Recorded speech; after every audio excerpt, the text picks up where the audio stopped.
ഇന്നത്തെ കാലത്ത് പുതിയ തലമുറയിലുള്ള കുട്ടികളെ അഥവാ ജെൻസി പിള്ളേരെന്ന് വിളിക്കുന്ന അല്ലെങ്കിൽ 2K കിഡ്സ് എന്ന് പലരും കളിയാക്കുന്ന കുട്ടികൾ ഇന്നത്തെ കാലത്ത് കൃത്യമായി രാഷ്ട്രീയ ബോധമുള്ള കുട്ടികൾ നിങ്ങൾക്കിടയിൽ ഉണ്ട് എന്നുള്ളതാണ്.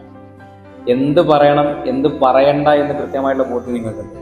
നിങ്ങൾ നോക്കുക, കുറച്ച് ദിവസം മുന്നേ 2 ദിവസം മുന്നേ മലപ്പുറം ജില്ലയിലെ MSP ഹയർ സെക്കൻഡറി സ്കൂളിൻ്റെ അകത്ത് ഒരു ചെറിയ ഇൻസിഡന്റ് നടക്കുന്നു. നിങ്ങളെല്ലാവരും അറിഞ്ഞിട്ടുണ്ടാവും വിചാരിക്കുന്നു. ഒരു കുട്ടിയുടെ മേലൊരു വാഹനം തട്ടുകയും അത് മറച്ചു വെക്കാനുള്ള ശ്രമങ്ങൾ, അതിനെങ്ങനെയാണ് കുട്ടികൾ കൃത്യമായിട്ട് പൊതുജനങ്ങൾക്ക് മുമ്പാകെ മാധ്യമങ്ങൾക്ക് മുമ്പാകെ വിവരിച്ചത് എന്നുള്ളത് നിങ്ങളൊക്കെ കണ്ടിട്ടുണ്ടാവും.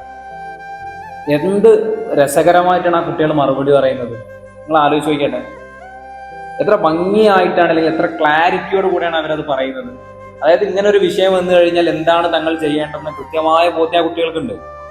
അപ്പൊ നമ്മൾ മനസ്സിലാക്കേണ്ട ഒരു യാഥാർത്ഥ്യം എന്ന് പറയുന്നത് ഇന്നും പുതിയ തലമുറയ്ക്ക് പ്രതികരണശേഷി നഷ്ടപ്പെട്ടിട്ടില്ല എന്നുള്ളതാണ്. നിങ്ങളെപ്പോലെയുള്ള അല്ലെങ്കിൽ ആ കുട്ടികൾ 10ാം ക്ലാസ്സിലാണ് പഠിക്കുന്നത്. നിങ്ങൾ ശ്രദ്ധിക്കണം, 10ാം ക്ലാസ്സിൽ പഠിക്കുന്ന കുട്ടികളാണ്, അവരാണ് അത്തരത്തിലുള്ള സ്റ്റാൻഡ് എടുക്കുന്നത്.